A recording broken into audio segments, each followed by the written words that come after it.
আসসালামু আলাইকুম রহমতুল্লাহ। আমি মোহাম্মদ আলম হোসাইন, ঢাকা বার ও সুপ্রিম কোর্ট বারের একজন সদস্য।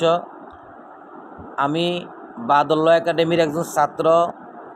বাদল্য একাডেমি সরাসরি পরিচালিত হয় আমাদের শ্রদ্ধেয় শিক্ষক বিজ্ঞ সিনিয়র জেলা ও দায়রা জজ এম আলী আহমদ স্যারের তত্ত্বাবধানে।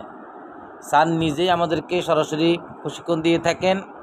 কোর্স ভিত্তিক স্যারের এই প্রশিক্ষণ একাডেমিতে ভর্তি হয়ে আমার প্র্যাকটিস লাইফের কনফিডেন্স লেভেলটা স্ট্রং হয়েছে। বিভিন্ন মামলার ট্রায়ালে পার্টিসিপেট করে আসামিপক্ষকে জেরা করার বা মামলার যে কোনো প্রসিডিউরে স্ট্রংভাবে কন্টেস্ট করার একটা স্ট্রং লেভেল তৈরি হয়েছে। আমি ব্যক্তিগতভাবে কোনো মামলা সংক্রান্ত প্রবলেম অনুভব করলে স্যারকে ফোন দিলে বা মেসেজ করলে স্যার সংশ্লিষ্ট বিষয়ে আমাকে সমাধান করে দিয়েছেন এবং দেন। তাছাড়া আমাদের প্র্যাকটিস লাইফে স্যার আছেন, এটা আমাদের একটা আস্থা এবং ভরসার জায়গা। আমি স্যারের উত্তরোত্তর সমৃদ্ধি, সুখ এবং নেক হায়াত কামনা করছি। আসসালামু আলাইকুম।